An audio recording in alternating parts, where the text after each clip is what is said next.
puzzles, activities, and immersive components, which are very closely related to activities, so that's probably where my initial thoughts came from. But looking at just kind of puzzles and activities, one of the things about a game, when you're planning a game, or and as a player in a game, is finding a balance between those things, between the puzzles and activities. And this is both in terms of how you're going to spend your resources, your manpower, your time, your money, as well as how are you going to split up the time that players are actually in this game. So the subtitle for my talk is how do I keep 100 people happy and entertained for 36 hours? And so, like Linda had mentioned, I should probably say I'm Rachel. I played the next rated. But yeah, so as you mentioned, the games are a lot longer now than they used to be, so that was news to me. But when we planned our game, we basically, our thought was we have to keep these people entertained for 36 hours. What are we going to have them do? So when you're trying to figure that out, it really is very dependent upon what game control wants. What kind of game are they planning? I feel like each game control is going to plan the kind of game that they wish they could play it. That's just what's going to guide them in planning their game. Wow, I really wish we could do more of this, and that's what they're going to do more of. So for my example is that you want a game where gamers come away thinking, wow, I really felt like I was a superhero, or do you want a game that they walk away saying, these puzzles were incredible? Now, ideally you want both, but that's, it's a give and take in both situations. So I was just going to look at sort of the those different components that I mentioned. So one of them was, so first one was puzzles, and even within puzzles, there's a breakdown there. You've got two parts. You've got procurement, and you've got the actual solving of the puzzle. And so these are my examples. Here's none of those I'm showing up. So this was during the Hogwarts game. It was the Dementors that you had to interact with to get the puzzle, and then this is just an example solving the puzzle. So I mean they're highly they're different aspects of it. And then with regards to activities, so they can also be part of the procurement of the puzzle. So that was having to interact with the Dementors to get them. And they break up a series of long puzzles. So if you've been doing puzzle after puzzle after puzzle, it's really nice to have something that forces you to get out of the car and move around and just do something else. Just get your mind in a different track. And in addition, they can also, this is part of the immersion aspect, they can really add to the being there aspect of a game. They can help forward the plot. Maybe you have to do something with a character that helps the plot move forward. And then you can end up with these combinations of puzzles and activities. So on one side, you may have an activity which requires some forethought rather than just simply brute strength. So, for example, brute strength one, this is an example from the Paparazzi game, was you just have to stomp these things. You just got to get the water out. You just stomp them to the best of your ability. But something which requires forethought would be, for example, in Hogwarts, when you had to sneak around. So you had a map, and you had to figure out how you were going to actually do the sneaking. You wanted to plan it out just a little bit before you started. Or, for example, during Untamed, you needed to measure things. So you were getting up, you were doing things, but you were measuring these huge distances, and so you weren't necessarily, just sitting there in your car doing a puzzle. On the other side, there are the puzzles which require activities. So again, during some of the Shintekis, where they have the scramble puzzles, where you've got all these different pieces of a puzzle, but you have to run and get them, pick them up.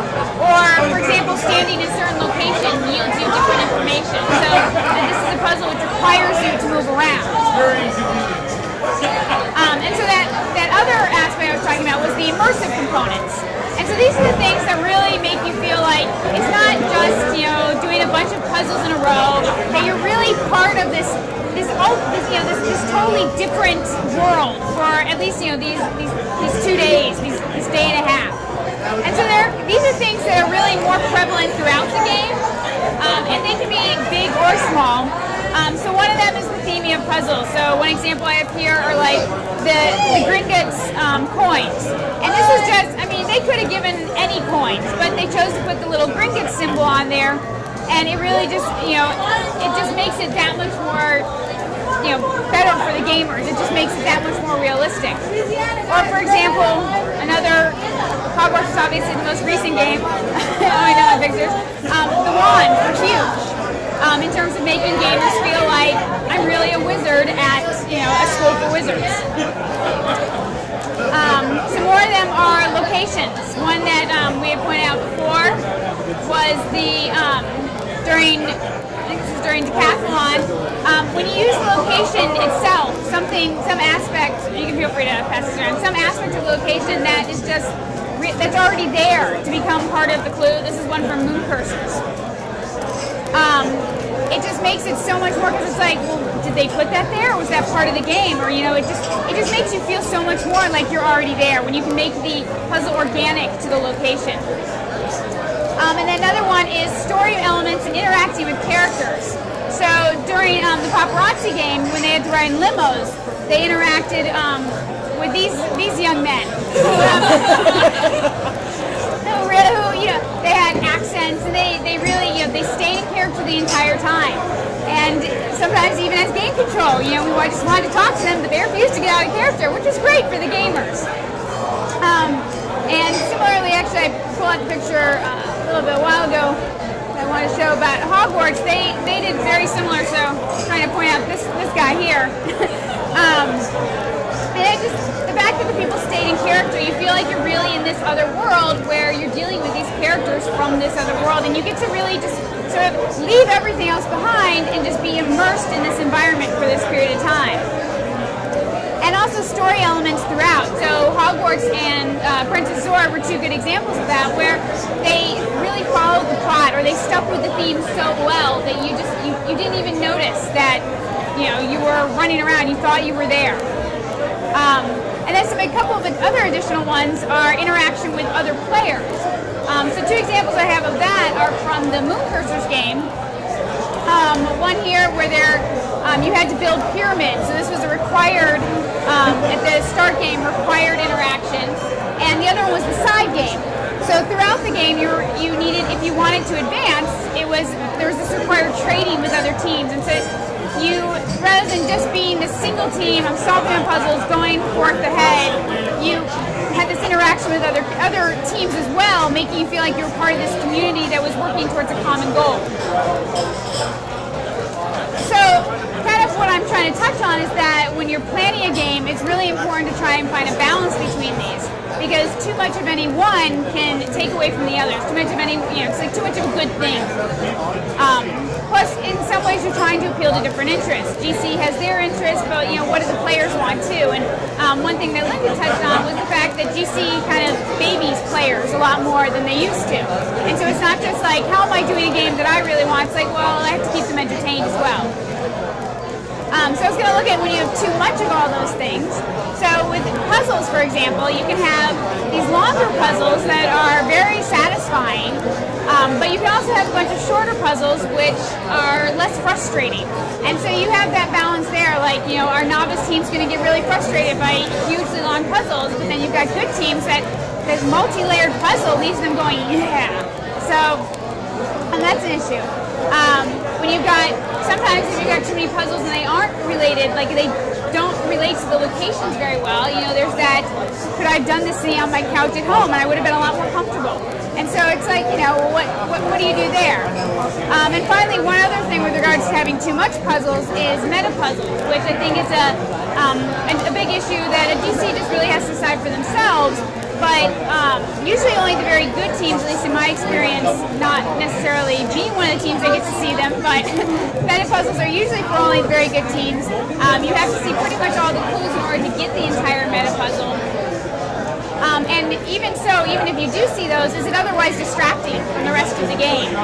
Would you rather just kind of be able to focus on the puzzle you're currently working on, rather being distracted to work on some little side puzzle that you're not even going to finish for the next, 24 hours?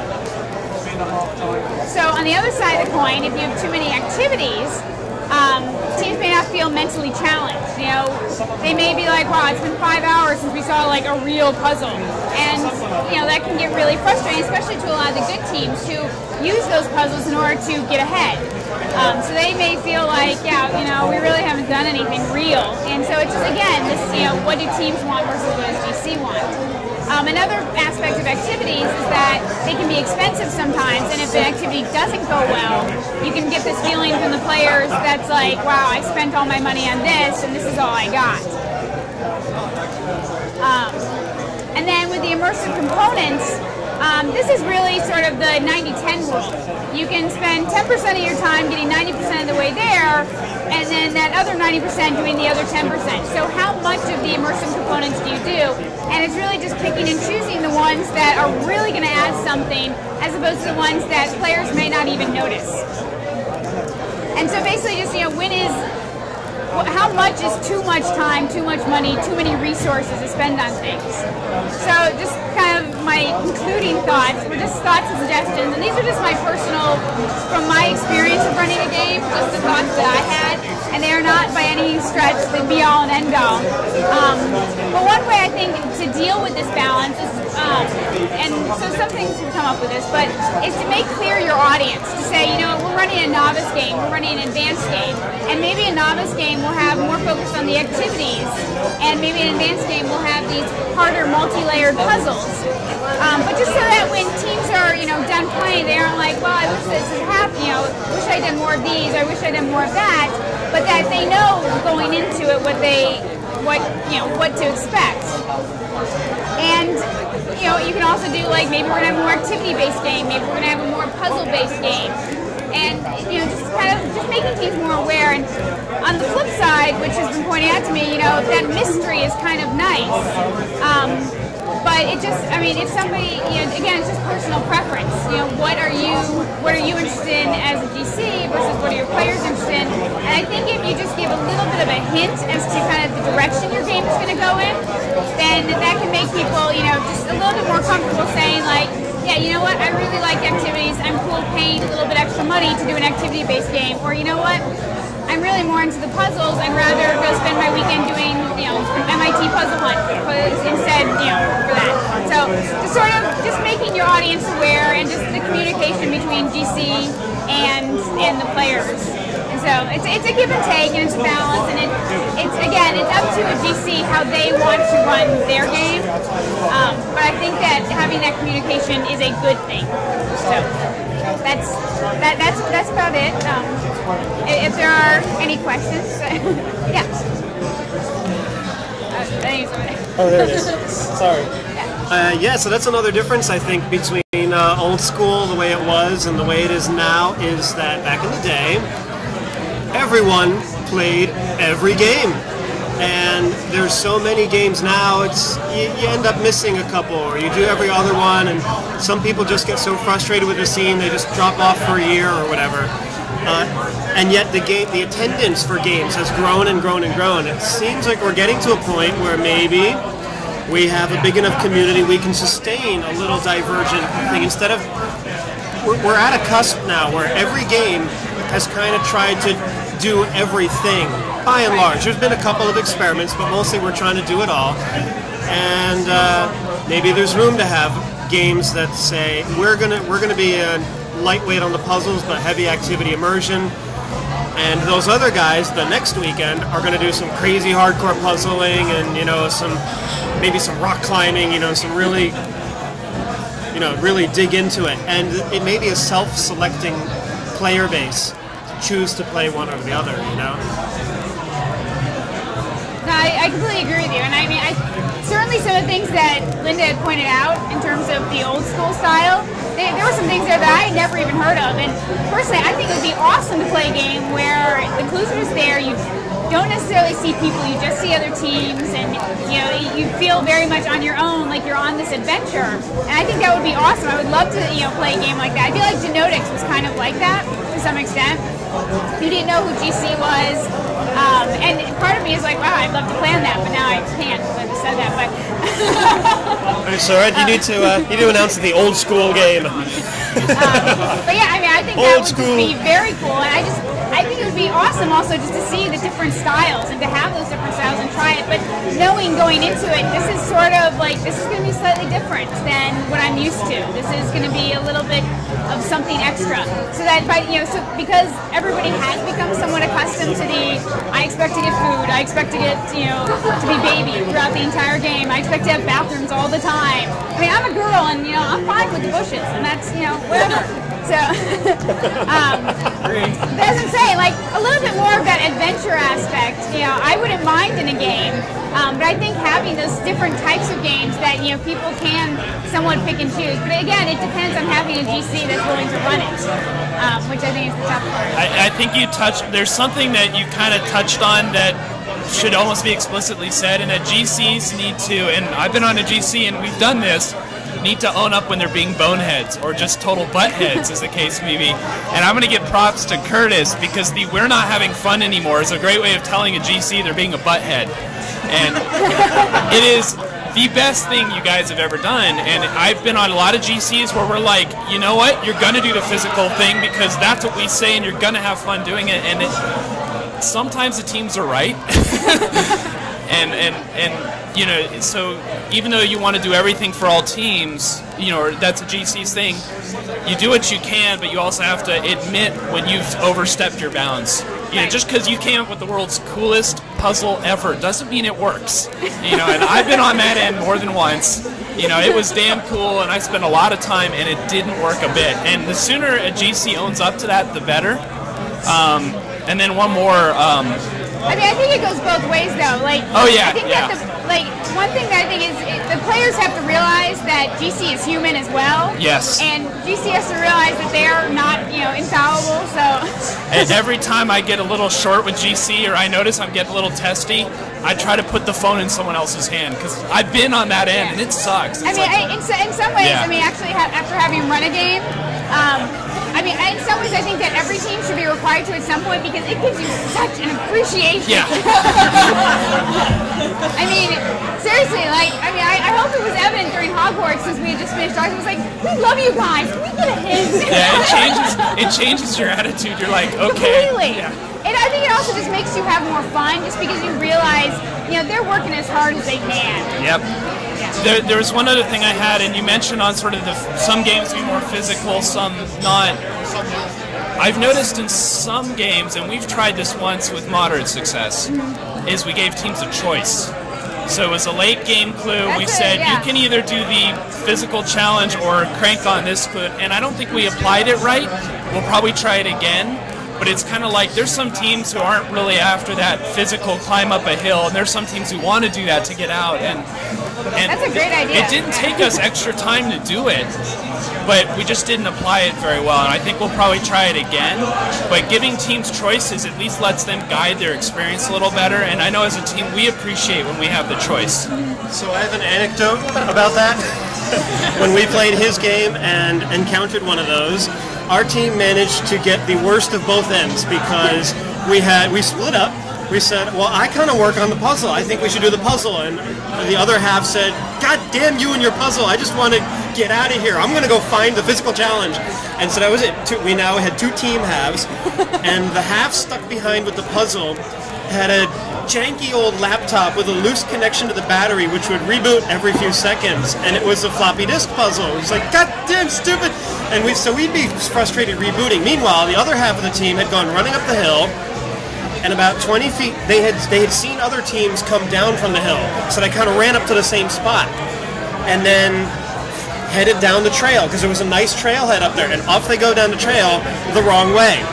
Not realizing less than 20 feet to their left was the clue. So we wasted time on both channels, but we never blamed them for it. So you can screw up twice as hard as we were saying. Indeed. Good to know. Well, we did really enjoy that puzzle. Hey, it's nice as a GC that you can not only screw a team one way, but really screw it. I hadn't heard that story. That's pretty funny. Okay.